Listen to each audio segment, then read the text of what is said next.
সুবহানাল্লাহ বিহামদি। বাহজাতুল আসরার কিতাবের ভিতরে এই ঘটনা এসেছে। হযরত আব্দুল্লাহ ওয়াসিতি আলাইহির রাহমা উনি বলেন, আরাফাতের ময়দানে আমি একটা মেয়েকে দেখলাম, মহিলাকে দেখলাম, সে দিকবিদিক খারাপ, সে একটুখানি যেন বিভ্রান্ত, বিপদগ্রস্ত বলে আমার মনে হলো। আমি জিজ্ঞেস করলাম যে বোন, আরাফাতের ময়দান, লক্ষ লক্ষ মানুষ, আপনার কি কোনো সমস্যা, কোনো বিপদ কি আপনার হয়েছে? মহিলাটা আমাকে তার ভাষায় বলল না যে হ্যাঁ আমি হারিয়ে গেছি, ও হারিয়ে যাওয়াটাকে কোরআনের আয়াত দিয়ে জবাব দিল। সে বলল, মান ইয়াহদিহিল্লাহ ফালা মুদিল্লা লাহু ওয়া মান ইউদ্লিলহু ফালা হাদিয়া লাহু। সে উত্তর বলল, সে কোরআনের এমন একটি আয়াত তেলাওয়াত করলো যেখানে বলা হচ্ছে আল্লাহ যাকে রাস্তা দেখায় সে রাস্তায় যায়, ওয়া মান ইউদ্লিলহু ফালা হাদিয়া লাহু, আর আল্লাহ যাকে বিভ্রান্ত করে দেয়, পথহারা করে দেয়, সে পথ পাওয়ার আর কোনো সুযোগ নেই। অর্থাৎ আব্দুল্লাহ ওয়াসিতি আলাইহির রাহমা তিনি বুঝলেন, তিনি বললেন আমি বুঝলাম যে এই মহিলা রাস্তা হারিয়ে গেছে, সে পথহারা হয়ে গেছে, কিন্তু সে আমাকে কোরআন দিয়ে জবাব দিল, নিজের ভাষায় বলল না। আমি তাকে আবার জিজ্ঞেস করলাম, তো আপনার দেশ কোথায়? এবার আমি মনে করলাম তার দেশের নাম কি আর কোরআনে আছে?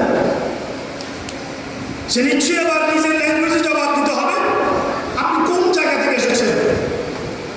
এবারও সে কোরআনের আয়াত দিয়ে জবাব দিল, সুবহানাল্লাযী আসরা বিআবদিহি লাইলাম মিনাল মাসজিদিল হারামি ইলাল মাসজিদিল আকসা।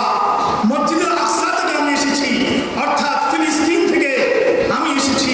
কোরআনুল কারীমের এই আয়াতে কারীমা দিয়ে এই মহিলা জবাব দিল, অর্থাৎ কোন ভাষায় কথা বলে না, সে কোরআনের ভাষায় কথা বলে। আব্দুল্লাহ ওয়াসিতি উনি তো হয়রান হয়ে যাচ্ছে। দেখি এবার আরেকটা প্রশ্ন করি, সে দেখি কোরআনের আয়াত দিয়ে জবাব দিতে পারি কিনা। তো আপনি এত দূর থেকে সেই মসজিদুল আকসা ফিলিস্তিন থেকে, আপনি জেরুজালেম থেকে আপনি এখানে কি জন্য এসেছেন? মহিলা কোরআন দিয়ে জবাব দিল, ওয়ালিল্লাহি আলান নাসি হিজ্জুল বাইতি মান ইসতাতাআ ইলাইহি সাবিলা। আয়াতের অর্থ হলো মানুষের জন্য যে মক্কা শরীফ পর্যন্ত পৌঁছতে পারে, হারাম শরীফ পর্যন্ত, তার জন্য হজ ফরজ।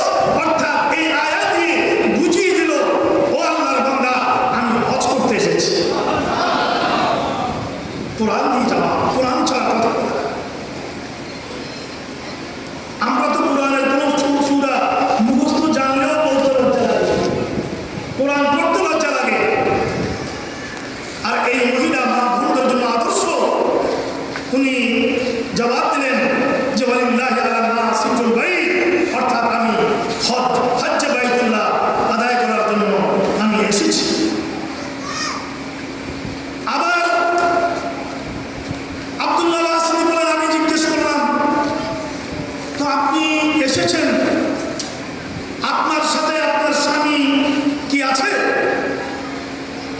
আমি মনে করলাম স্বামী আছে কি নেই এটা আমার সে কোরআন দিয়ে কিভাবে জবাব দিবে। না,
সুবহানাল্লাহ।